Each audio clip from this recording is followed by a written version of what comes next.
Ahora sí, eh, para terminar, hermanos, bueno, en realidad escogí un capítulo. eh, Estuve mirando los capítulos y los temas que más o menos enfrentaba, todos relacionados con el Evangelio, obviamente. Y me incliné por el capítulo 22, que habla de la resurrección de Jesucristo, porque pienso que suele ser un tema que a veces nosotros no le damos la importancia que tiene en lo que significa la predicación del Evangelio. Entonces, más que nada por eso, decidí compartir este capítulo 22. Y vamos a hacerlo como siempre lo hacemos. Por ejemplo, Lucas 24, 5, 6 dice: ¿Por qué buscáis entre los muertos al que vive? No está aquí, sino que ha resucitado. Romanos 1:4 dice: fue declarado Hijo de Dios con poder, según el Espíritu de Santidad. Y Romanos 4:25 dice: el cual fue entregado por nuestras transgresiones y resucitado para nuestra justificación. Em, Actualmente hay una diversidad de creencias, incluso dentro de los mismos evangélicos, hermanos, y no en todos los lugares y no en todas las confesiones se le da la importancia necesaria a lo que es la resurrección. Y este es un hecho histórico, es una doctrina, de esas doctrinas que son irrenunciables y que si no las sostenemos como la sostiene la Biblia, no estamos hablando de un cristianismo ortodoxo, de un cristianismo bíblico. Entonces es importante tener un entendimiento bíblico de la resurrección, eh, y de que fue un hecho real, de que no fue un hecho ficticio, de que no fue un hecho meramente asociado a lo espiritual, podríamos decir, como que Jesucristo resucitó en espíritu, sino que efectivamente su resurrección, bien digo, fue también en el cuerpo, por decirlo así. Entonces, dice acá el autor: si este hecho, hablando de la resurrección, no se proclama, entonces el Evangelio no ha sido predicado. Así es de importante hablar de la resurrección. Y como decía antes, alguien también señaló que todo el cristianismo se levanta o se cae sobre esta doctrina. Así de importante es el que nosotros tengamos una mirada bíblica de lo que implica la resurrección. Em, Ahora hay algo curioso que yo comparto con el autor, y es que la singularidad de esta época en la que nosotros vivimos es precisamente que los ataques más peligrosos vienen de quienes afirman ser cristianos e incluso evangélicos. ¿Ok? Uno podría esperar de un agnóstico o un ateo que no creyese en este tipo de cosas, pero precisamente desde dentro de las filas evangélicas se levantan posturas que quieren poner en duda la resurrección histórica del Señor Jesucristo. Y obviamente ese es un hecho que nosotros debemos rechazar con fuerza, porque como he dicho antes, la resurrección es fundamental para la fe bíblica, para la fe cristiana, para la fe evangélica. A no dar a la resurrección, bien digo, el lugar correcto en nuestra predicación, hace que nuestro evangelio caiga en la categoría de otro evangelio, de un evangelio diferente. Y bueno, vamos a ver si logramos a través de este capítulo por lo menos entregar algunas luces, argumentos, por qué estamos diciendo esto, ¿cierto? Am, Ahí, bueno, acá el autor hace un alcance al registro bíblico de la resurrección. Pero antes, quiero leer literalmente, dice: si le damos un mayor énfasis a la proclamación de la resurrección, tendremos un evangelio más bíblico y presenciaremos una mayor demostración del poder del evangelio. Y podemos preguntarnos, de hecho, eh, los que hemos tenido la oportunidad de compartir alguna vez con alguna persona no creyente del evangelio, eh, ¿cuántas veces hemos llegado a hablar de la resurrección? he estado participando en un curso que resultó bastante interesante en Radio Armonía, un curso que es para las personas que trabajan ahí. Y precisamente estuvieron hablando del Evangelio con un pastor de Unión Centros Bíblicos. Fueron creo que 14 clases. Yo participé de oyente más que nada, incluso hicieron pruebas y todo eso. Y, y bueno, él daba varios argumentos bien interesantes, ¿cierto? Y obviamente cuando nosotros hablamos de la predicación del Evangelio, no imaginen necesariamente que es un evento así de unos 15 minutos que usted le va a hablar el Evangelio a alguien, porque definitivamente tiene muchas implicaciones, muchas aristas. Probablemente una de ellas es esta, el tema de la resurrección. Por lo menos pensando en que a quienes nosotros les compartimos el Evangelio sean personas que pudiésemos tener cierta relación con ellos. Ahora, diferente es si usted se encuentra con alguien en la locomoción colectiva y le comparte el Evangelio. Probablemente ahí va a tener que hacer una condensación, ¿cierto?, del mensaje principal, qué sé yo, tomarle los datos a la persona quizás para mantener el nexo. Pero en general, si nosotros queremos exponer a alguien al Evangelio, no es como un asunto de una clase, ¿sí? No es como que usted en una hora o en media hora va a lograr decirle todo el mensaje del Evangelio. Entonces, lo que este pastor decía en ese sentido me hacía bastante razón. Ahora, obviamente, cada contexto particular. Um, pero definitivamente, probablemente cuando pensamos en esto no es algo que hacemos. Muchas veces ni siquiera llegamos a los puntos básicos y elementales del Evangelio. Y tenemos que nosotros como creyentes entender que la resurrección, vuelvo a subrayar eso, es sumamente importante y en cae dentro de la categoría de asuntos intransables de la fe cristiana, ¿ok? Así que eso es sumamente relevante. Eh, bueno, aquí el autor hace un registro bíblico, digamos, de cómo fue la resurrección, de cómo la enfrentaron los mismos apóstoles, cuando uno hace memoria, ¿cierto?, de lo que ellos vivieron. En general había incredulidad. Acá se menciona que las mujeres no iban precisamente a ver a Jesucristo resucitado, sino que más bien iban a hacer una especie eh, de homenaje, ¿cierto?, al cuerpo de Jesucristo muerto, pero no precisamente se iban a imaginar que el Señor iba a resucitar. Luego de eso corre, ¿cierto?, Pedro junto con Juan a ver si esto era verdad. Y vemos, ¿cierto?, en los apóstoles en general, aunque este hecho había sido profetizado por Jesucristo mismo, vemos que ellos lo asumen con bastante incredulidad. De hecho llega al extremo, ¿cierto? Hay Tomás que dice que si él no ve y toca, ¿cierto?, las manos y el costado del Señor y pone sus dedos, ¿cierto?, en su llaga, no va a creer. Y eso da cuenta, ¿cierto?, de la incredulidad propia del ser humano frente a un hecho como este, la resurrección de entre los muertos. Pero es y viene a ser para la fe cristiana una columna importante que nosotros debemos sostener también. Ahora, hay asuntos singulares respecto de la resurrección de Cristo, ¿cierto? ¿Qué significa realmente que el Señor Jesucristo haya resucitado? La palabra, literalmente, significa pararse o levantarse de nuevo. Y describe algo que todos entendemos, es cuando un ser muerto, literalmente muerto, vuelve a la vida.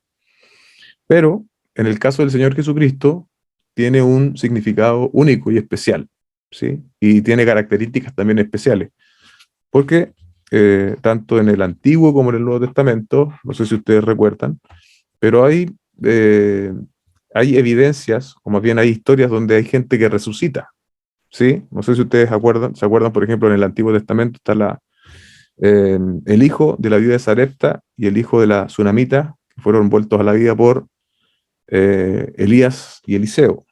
En el Nuevo Testamento está el caso de Lázaro, que fue levantado de los muertos, así como la hija de Jairo, eh, Tabita, ¿cierto?, que fue por Pedro, ¿no? Y Eutico, que fue por Pablo. ¿Sí? Cuando Eutico se cae, ¿cierto?, es levantado también.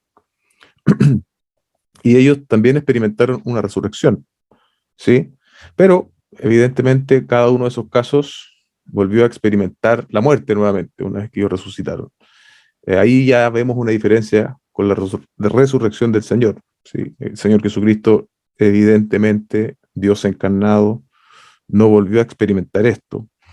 Ellos morirían nuevamente y estarían sujetos a la deshonra de la tumba. Sin embargo, nuestro Señor Jesucristo fue la única persona que fue levantado de los muertos para nunca más morir.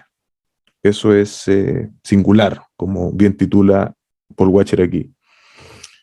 En su carta a la Iglesia de Roma, Pablo establece esta verdad con claridad, ¿cierto? Déjeme buscar acá el texto, hoy día no alcancé a enviárselo a Joseli. Romanos 6, 9 al 10, Romanos 6, 9 al 10 dice, sabiendo que Cristo habiendo resucitado de los muertos, ya no muere. Ahí está, ¿cierto? Ya no muere. La muerte no se enseñorea más de él, porque en cuanto murió, al pecado murió una vez por todas, mas en cuanto vive, para Dios vive. Otro aspecto de la singularidad, ¿cierto?, de la resurrección del Señor, es que fue levantado por su propia autoridad y poder. O sea, el mismo poder del Señor Jesucristo fue también el que le permite vencer a la muerte, por decirlo así. Y esto lo encontramos en Romanos 6, 4. Romanos 6, 4. Dice, eh, bueno, un texto más claro que ese que lo tengo acá a mano es, déjeme buscarlo acá, 21 Juan 2:19. Juan 2:19 dice, destruid este templo y en 3 días lo levantaré. ¿Se acuerda esa discusión que hubo allí? Porque muchos pensaron que se estaba refiriendo al templo, a la construcción. Y el Señor Jesucristo se estaba refiriendo al mismo. Dice, destruid este templo en el fondo y en 3 días lo levantaré. Él mismo está atribuyéndose el poder de levantarse de los muertos. Ahí está lo que estábamos afirmando antes, ¿cierto? Y después también, por ejemplo, en Juan 10:18, Juan 10:18, dice, nadie me quita la vida, sino que yo mismo la pongo. ¿Sí? Yo mismo la pongo y tengo el poder para ponerla y tengo el poder para volverla a tomar. Eso también es singular, ¿cierto? Jesucristo mismo tiene ese poder. La resurrección, por lo tanto, de Jesucristo fue única, ¿cierto? En un sentido que es irrepetible y singular. Y lo otro que es muy también importante saber es que a través de esa resurrección, Él ha triunfado sobre la muerte, sobre el infierno, sobre la tumba, y como hemos leído, ¿cierto?, en Romanos, Él vive para nunca más morir. Hay el otro concepto, en el subtítulo acá, es la resurrección como la vindicación de Cristo, como la vindicación de Cristo. Y esta vindicación, ¿cierto?, tiene dos implicaciones importantes. La resurrección vindicó a Cristo y confirma nuestra fe. Entonces, primero veamos qué significa esto de que Cristo fue vindicado. Quiere decir que Dios pública y poderosamente, la palabra no es reconocer, por eso me quedé en silencio, sino que públicamente hizo esta proclamación de que Jesús es su Hijo, ¿cierto?, eterno, y que es el Mesías prometido, ¿cierto? Con eso tiene que ver también la resurrección.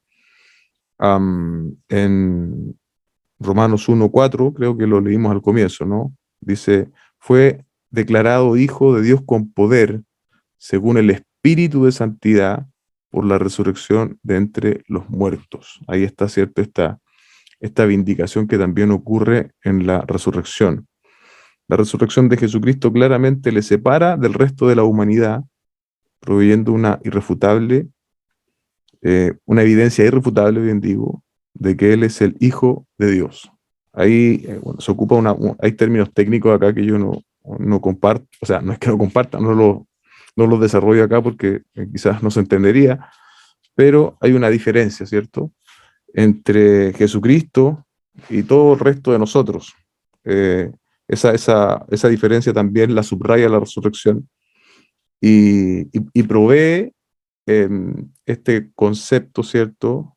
No solo el concepto, sino que el hecho de que Jesucristo es el Hijo de Dios. Así que eso es respecto de la vindicación.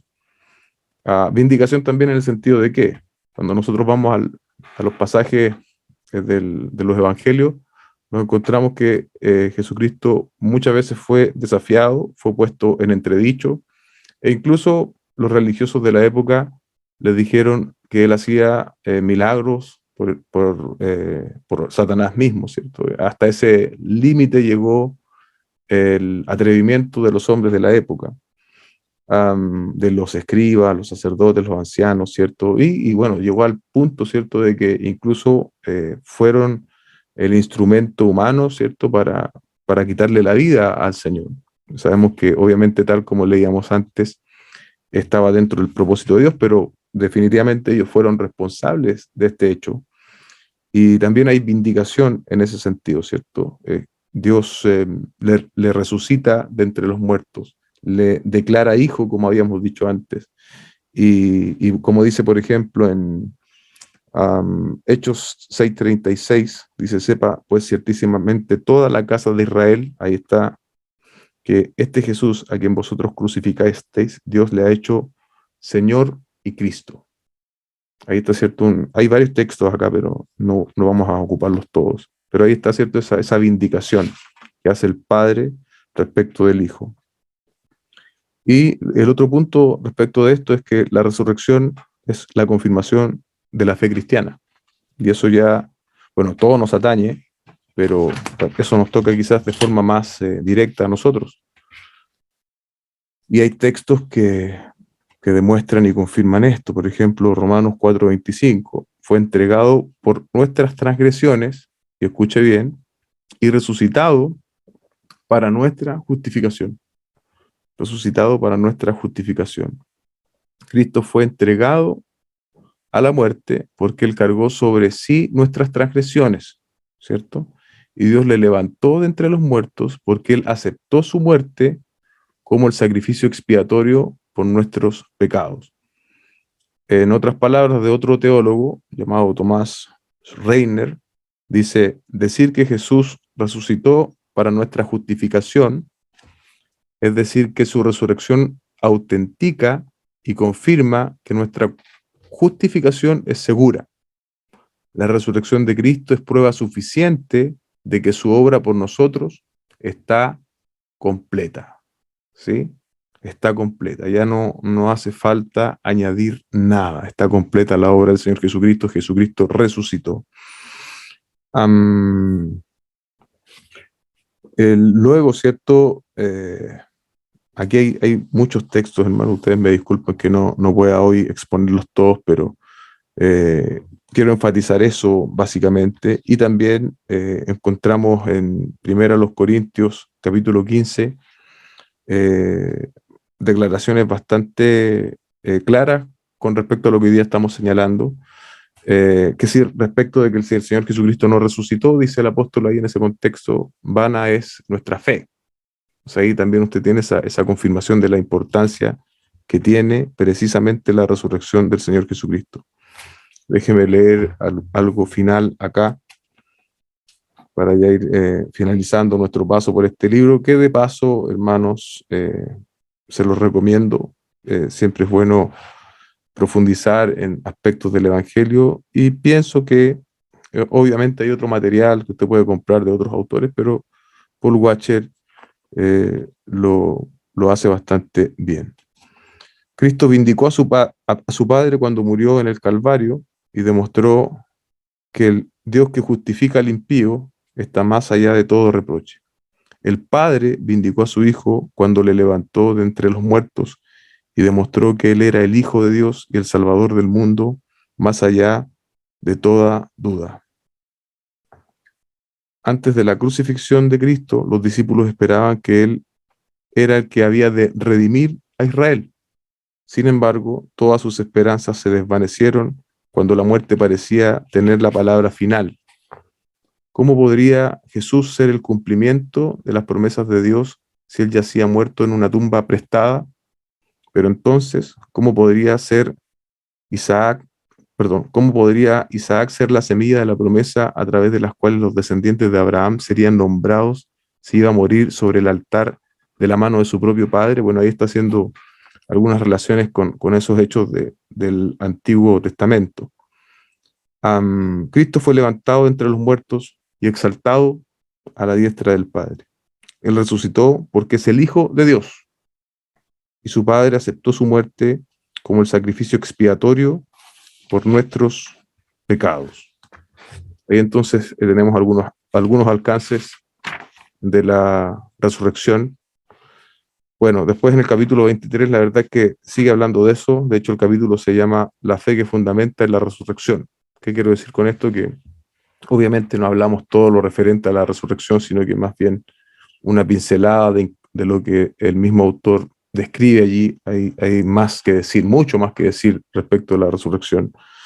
Pero por lo menos esos aspectos de la vindicación, de que es un hecho fundamental de la fe, que es innegociable, quisiera que los tuviésemos allí patentes también nosotros, cada uno de nosotros. Así que, bien, damos por terminado nuestro periplo. Fueron, me parece que como 3 meses lo que estuvimos acá. Me parece que podríamos haber seguido, pero quizás se torna un poco monótono y difícil de seguir. Así que vamos a pedirle también al Señor nos guíe. Tengo la idea de continuar con libros porque para mí me facilita la tarea y creo que también recurrir a hermanos que han desarrollado, han sistematizado una enseñanza en particular, también a nosotros nos ayuda a comprenderlo un poquito mejor. Así que, bien hermanos, eso nos despedimos de el poder y el mensaje del Evangelio, por lo menos por los días miércoles. Pero otra vez, les recomiendo absolutamente el texto, si usted lo quiere adquirir, cómprelo, vale la pena, es una lectura no complicada y que le va a ayudar a fortalecer su entendimiento del Evangelio. Bien, hermanos.